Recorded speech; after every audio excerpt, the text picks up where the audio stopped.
What's going on, everybody? Today's video is going to be a little expansion on the post that I made yesterday. The post was a quote by a guy named Graham Hancock, and he basically talked about how our society invests huge amounts of energy and money into making sure that we stay unconscious so that we remain a passive consumer that doesn't really wonder what we're doing and why we're doing it. And if you'll forgive me, I have a little bit of allergies. So there's a number of ways in which I've observed that this is made evident to me, how our society keeps us mindless consumers.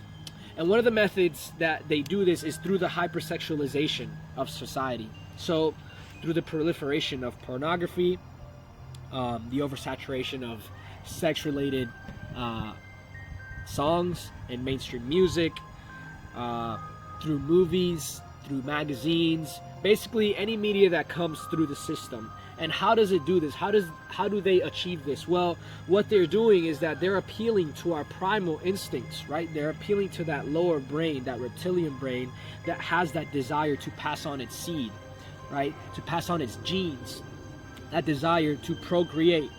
And so a man that is driven by his impulses will be blinded by his thirst.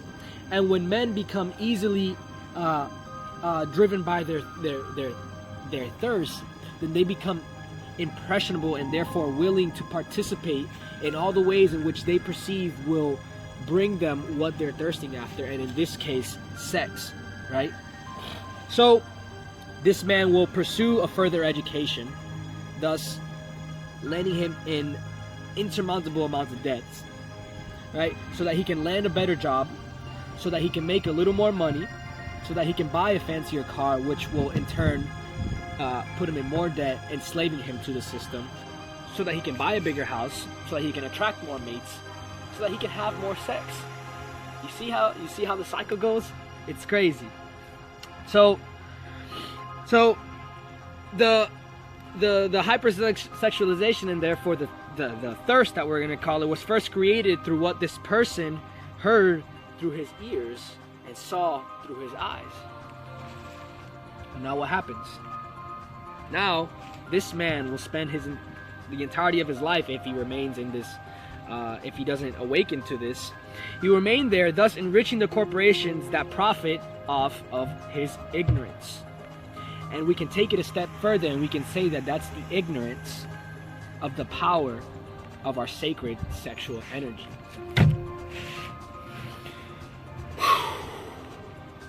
Because if I can convince someone, if they can convince me to expend my sacred sexual energy instead of cultivating it and moving it to higher centers of the body, thus allowing me to perceive new realities, allowing me to perceive and experience new realities, and then they can keep me from having a deeper connection to source.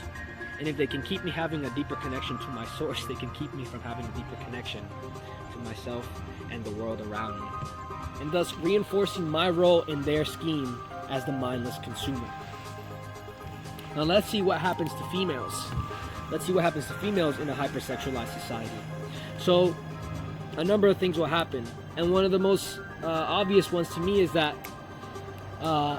females will begin to place their self-worth, or in other words, we begin to seek validation of themselves through how sexually desirable they are to men. This might explain why there is an explosion of booty pics all over the internet. Maybe. Who knows? Right?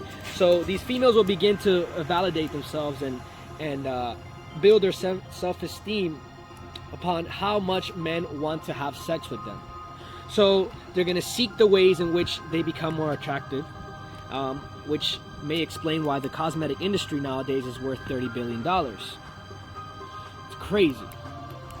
So the female will be willing to modify her physical body at the expense of tens of thousands of dollars, which only indicates a disconnection from her source. And then she's going to spend a lifetime consuming cosmetic products that are not only toxic to her body, but are also toxic to nature. Isn't that funny that what's toxic to nature is also toxic to our bodies and vice versa?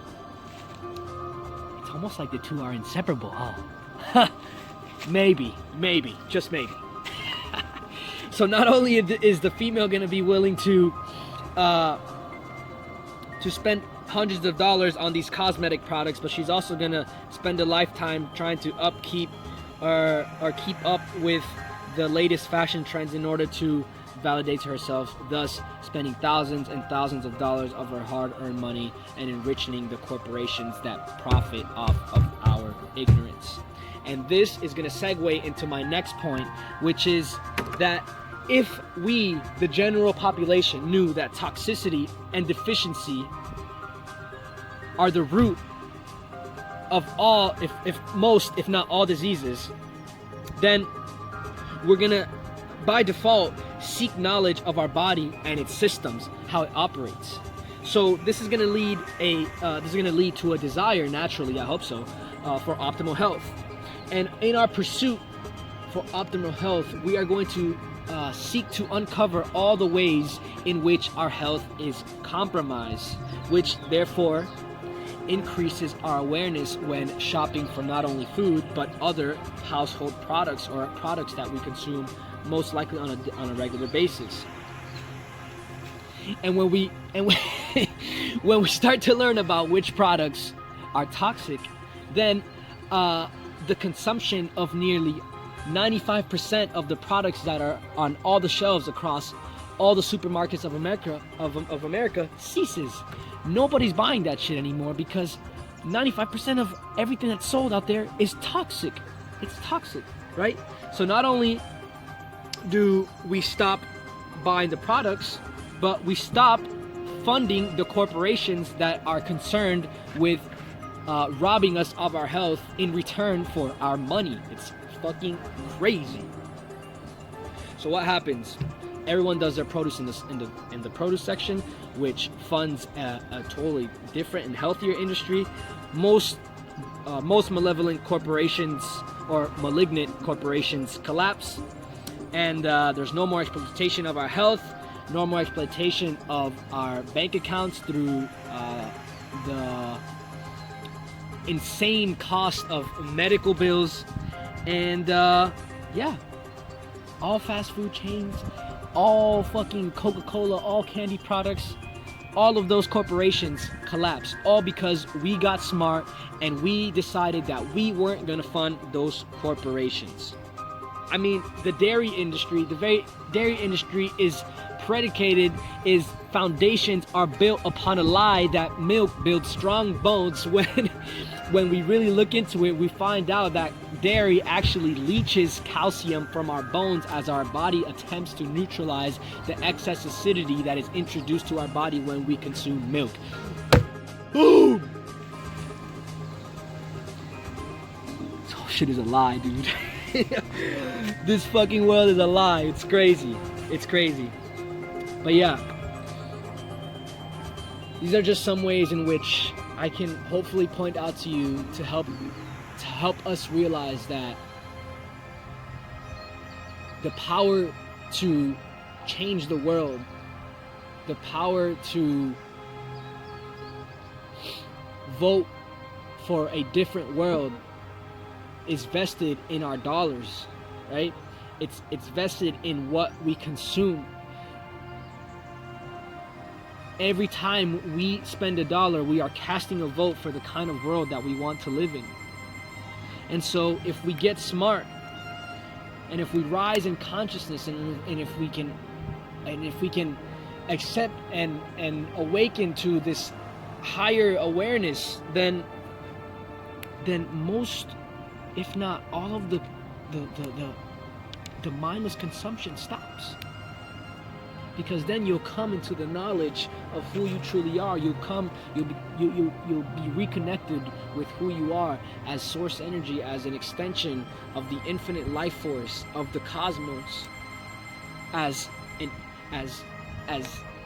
the coalescence of love and intelligence. And when you realize that everything that you could possibly need is in here, then there's nothing out there that you want anymore. And then You begin spending your money on experiences rather than material possessions, because the experiences is what's going to really give you the satisfaction and fulfillment that you're seeking from the material goods. At least in my perspective and in my experience, it's all connected, folks. All we have to do is stand up, and it's game over. Rise up, get smart, get educated, rise from the darkness and into the light, and it's game over. The whole system collapses. We exit the matrix, we take the red pill. Game over.